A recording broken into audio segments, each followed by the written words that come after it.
There are several large Medicare insurers that are proposing to cut coverage for millions of seniors all across the country.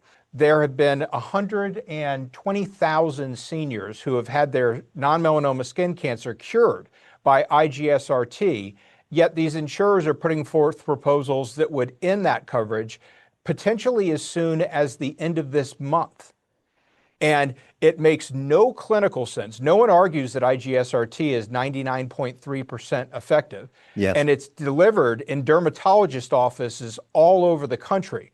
And it's a godsend to people in rural America and suburban America who don't have a large oncology center or access to Mohs surgery where they live. Hey everyone, this is Jonathan Marks from Go2 Health. Hope you're doing well today. Thanks again for your viewership and loyalty. We're enjoying 11,000 downloads per day, and we'll hit 1.8 million by the end of June. So today's topic. I personally have had non-melanoma skin cancer on my face, and a few years ago had Mohs surgery, that's M-O-H-S, to remove the lesions. The surgery went fine, but since then, there's a new non-invasive therapy that has become the choice for physicians and patients. A proposed change to Medicare policy could affect access to this clinically and cost-effective form of skin cancer treatment used by more than 100,000 seniors nationwide. Some health experts are concerned that the changes proposed by the Centers for Medicare and Medicaid Services, that's CMS, would reduce coverage for image-guided superficial radiation therapy, or IGSRT, a non-invasive treatment option for non-melanoma skin cancer, the most common form of cancer in the United States. More Americans are diagnosed with non-melanoma skin cancer than all other cancers combined, with 9,500 new cases diagnosed every day. We're simply getting too much sun, and we're not protecting ourselves well enough. Image-guided superficial radiation therapy is a non-invasive option with a 99.3% success rate in treating non-melanoma skin cancer. Supporters of IGSRT warn that the policy change cut Medicare benefits and could reduce patient choice, especially for seniors who are not candidates for surgery. They also note that Mohs surgery, the main alternative, is more invasive and may carry greater risks. We have two experts to talk about this with us today. Matt Bassett serves as the Executive Director of the Dermatology Association of Radiation Therapy. He is an American healthcare executive and former government official. Nominated by President Donald Trump in 2017, Bassett served as Assistant Secretary for Legislation in the U.S. Department of Health and Human Services. Previously, he was at health companies MyNexus and DaVita. Also with us today is Dr. Kenneth Milani. He has over 40 years of experience in the U.S. healthcare industry as a provider, supplier, and insurer. He began his career as a practicing physician, growing his internal medicine practice into the largest multi-specialty physician practice in Western Pennsylvania. In the mid-1980s, he helped start a physician hospital organization, West Penn Cares, where he became chairman and CEO.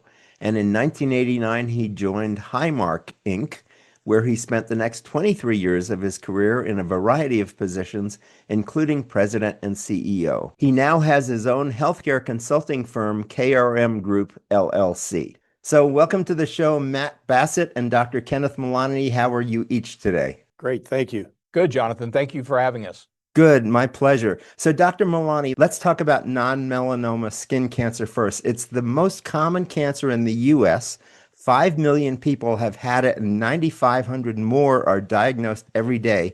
How do we avoid this kind of skin cancer? Well, the main cause of skin cancer is sun exposure, and it tends to start at an early age. So the best thing you can do is to avoid the sun if possible, but that may be totally impractical to do that every day of your life. But using sunscreens and making sure you have sunscreens on every single day. Even when you're out on a cloudy day, you're getting exposed to UV radiation, which has a tendency to break down the skin cells and cause skin cancer. So again, starting at a young age, keep your kids well lubricated with sunscreen. Great, thank you. And what are the typical treatments for non-melanoma skin cancer? I myself have had Mohs surgery, and when I had that big pressure bandage on my face, everyone came up to me and said, "Oh yeah, I had that too." So tell us, what is Mohs surgery? Yeah, so there are a variety of options that are available to treat skin cancer, and it depends on everybody's unique situation and what's best for that particular patient and their circumstances. There are creams that can be used in a variety of creams. There are things like lasers. There are cryosurgery, which is using heat and cold. There are radiation therapies, and there are surgical therapies, simple excision or Mohs. Mohs tends to be the most common form of treatment for non-melanoma skin cancer. Prior to Mohs, in the early days, 100 years ago, it used to be radiation therapy, superficial radiation therapy. And then in the 1970s, they came up with this thing called Mohs surgery, where they were able to take the lesion and take it slice by slice and Yes. sort of look at it on a three-dimensional basis. So they can make sure they were getting the edges completely eradicated. And it replaced superficial radiation therapy, which was kind of a shotgun approach to treating the lesion, with this more sophisticated, three-dimensional approach to getting rid of the lesion. And it led to cure rates that were much higher, like in the 99+% range. And so it became the standard of care. But now today, 9 years ago, a new therapy was introduced. They took the old-fashioned superficial radiation therapy and added imaging to it, high resolution dermal imaging. And when you couple those two, and you can actually look at the lesion on a three-dimensional basis every time you're treated using the imaging, you can basically then adjust the therapy along the way and get the same cure rates in the 99+% range with actually no side effects whatsoever of significance. So it's a very good alternative to Mohs. And that's what we're talking about here today. Great. Thank you for that explanation. So, Matt, let me ask you. You were Assistant Secretary for Legislation in the U.S. Department of Health and Human Services in President Trump's first term. This is the second show we're doing where we are learning about reductions to Medicare coverage. President Trump promised this was not going to happen. What's going on here? Yes, and for the 10 years, including the 3 that I worked for the president, he has steadfastly refused to cut Medicare. And so this policy is, I want to be clear, this isn't his policy, nor Okay. is it the policy of Secretary Kennedy, nor is it the policy of CMS Administrator Oz.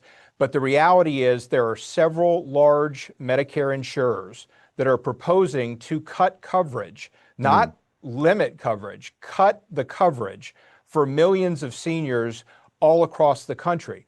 Since 2016, there have been 120,000 seniors who have had their non-melanoma skin cancer cured by IGSRT, yet these insurers are putting forth proposals that would end that coverage potentially as soon as the end of this month.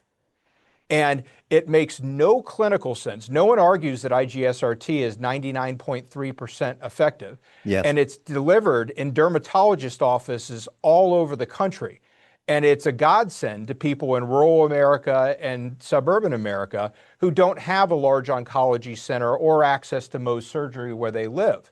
And so the idea of removing a treatment option that has cured 120,000 Americans is completely inconsistent. And it's something that really needs to be stopped before it affects people who are mid-treatment. There are 25,000 seniors who are getting treatment today that have to worry if this is going to be covered going into next month.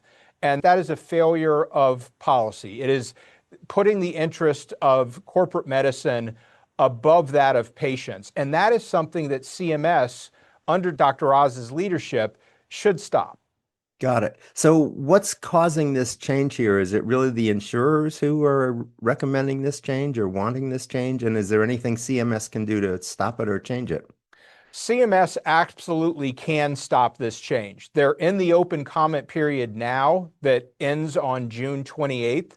So whether it is the White House's involvement or Secretary Kennedy or Dr. Oz, they have the ability to pull this back before any harm actually comes to seniors. And we are hopeful and optimistic that as they learn about this issue, that they will do, in fact, just that.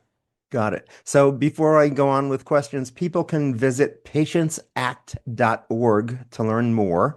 And also on screen, we're showing you when you go to patientsact.org, you can actually email your congressman or your senators from that website And there's an automatic email that goes out to them that makes it very simple for you to communicate your disapproval with this policy. You can see that on the website when you go to patientsact.org.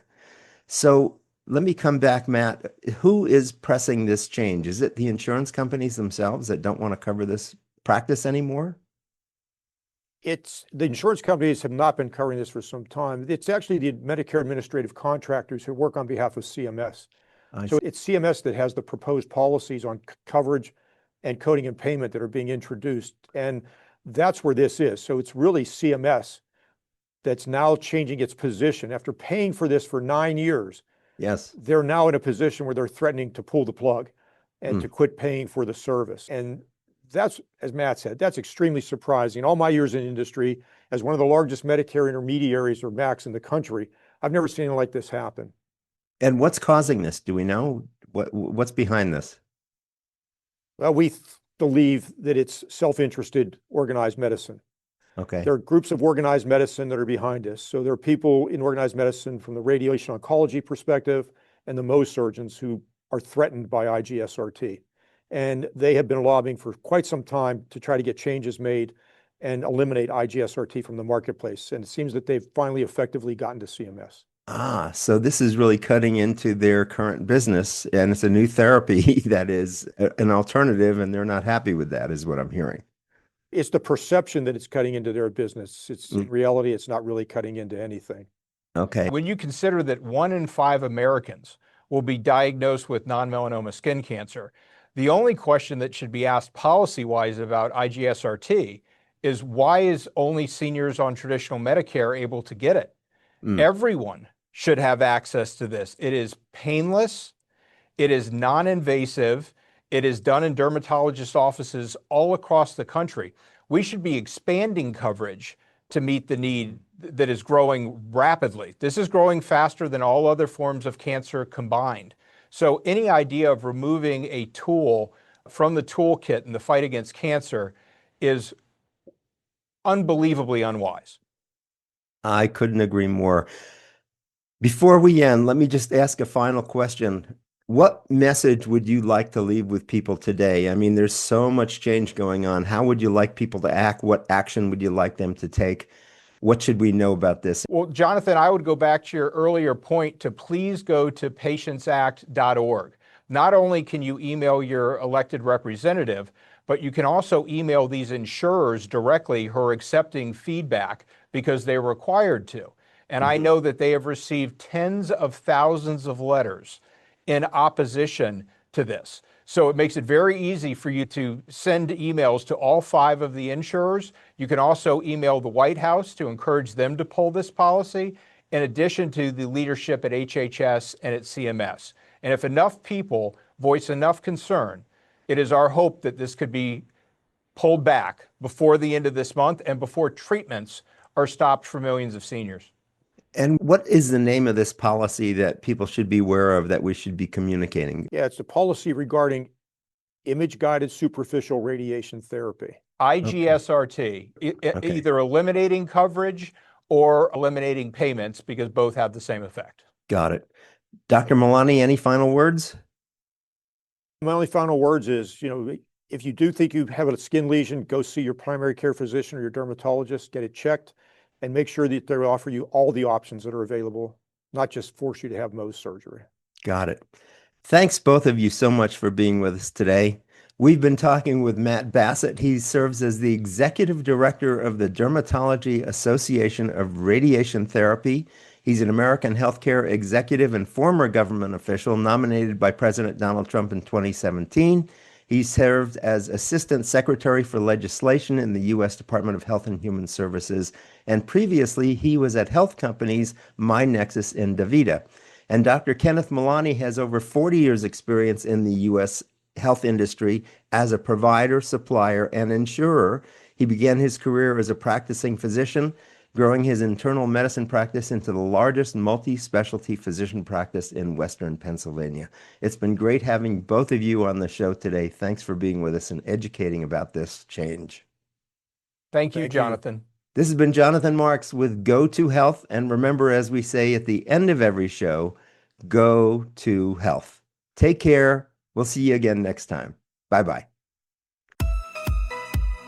Thank you for tuning in today to Go to Health. You are one of almost 10,000 people per day who enjoy the evidence-based health information offered by our guest health experts. You can watch us on our website and YouTube and listen to us on 8 podcast networks. Be sure to join Jonathan Marks in our upcoming shows each week. If you like our show, please share this episode with your friends and colleagues. You can subscribe to the show, join our email list, send us feedback, browse through the online store, and view our library of over 150 shows at gotohealthmedia.com.